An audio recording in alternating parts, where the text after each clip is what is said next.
Motorcycles are all about freedom. It's all about breathing the air and feeling the wind. And I think a lot of people prefer to ride in a group, ride with 2 or 3 other guys, because it's also about relationships. It's about fellowship. What's more basic to Christianity than freedom, which is what the cross represents, and of relationship, which is why God created us?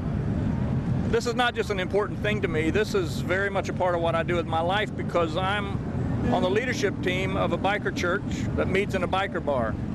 We meet in a biker bar because it's a place where bikers hang out. And when I read Scripture, I find that Jesus had a habit of hanging out wherever the people were, instead of trying to get everybody into a church. There's no positive regard for organized church or traditional church as we've come to know it, particularly in the Bible Belt, because it's not about rules and laws. Neither is it about stuff like greasy grace or doing whatever feels good.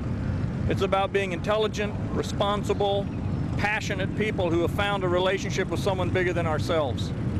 That's Jesus. There really isn't a lot of game playing that goes on. One of the things that attracted me to the bikers and my wife and some of the other folks that work with us is the fact that what you see is what you get. But a lot of them are in a lot of pain, tremendous amount of hurt and woundedness in their lives, but they're honest about it. For some reason, I don't know why, I don't know what, it's a mystery to me what the dynamic is, but they're not trying to cover it up. They're just real. So a lot of folks that come into God's Rolling Thunder are people who have tried the traditional way of walking with God, and they have failed miserably. And because of their failure, some well-meaning but very confused Christian said, you know, you're a flop, you don't measure up. Take a hike. You wear leathers, you got tattoos, you got holes in your ears, you know, you just don't fit. Take a hike. And they're hurt and they're wounded, and it's because someone who meant well didn't think well and didn't speak well, and in the process hurt somebody deeply. And they find us and they say, wow, you guys are meeting in a bar? You mean I can chew tobacco and I can smoke in the bar? Now they can't drink because the bar's not open on Sunday mornings. It's a good thing. But they can be who they are, and we accept them as they are, where they are, until Jesus moves them on. Because it's not our job as Christians to move each other on. It's our job as Christians to be sensitive to what Jesus is doing first in our own lives, and then in the lives of people around us. We get a picture sometimes from churchianity that because of that we're supposed to be perfect and everything in our life is supposed to fit in a nice, neat little package. That's not life. That's not real. It's not the way it works. Why do we think people don't want to go to church? Because we become so phony sometimes in our faith. And we put ourselves in our own traps, theological traps.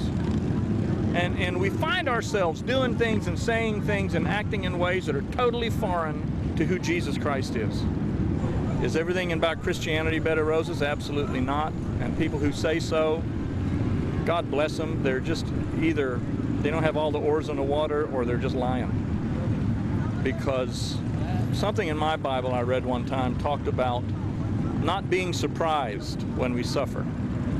Not getting shocked and weirded out or looking over our shoulder to see which demon is after us when the sky falls on our head. But to consider it normal.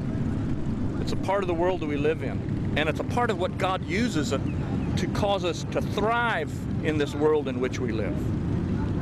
And you know, trying to do that solo is really tough. It's really, really, really tough. But doing that within a band of brothers and sisters, people who identify with you and where you are at, people that you can trust, people you'll go to the wall for. You know, where's the loyalty factor? I was born on the mission field. I cut all my teeth on the back of a church pew. My dad was an evangelist and a pastor and a missionary and a Bible college professor. All of the above. Been through all the rigmarole, tried all the normal everyday, you know, let's bust a gut for Jesus because if we don't, he ain't happy with us. Burned out twice on the mission field. Got suicidal. Ooh, you know, Christians aren't supposed to do that stuff. You know why? Because I was trying out of my own effort to do something for God that God only himself can do through me. It's easier to give up. Say, Jesus, you be who you are, and by your grace, I will cooperate in being who I am in you.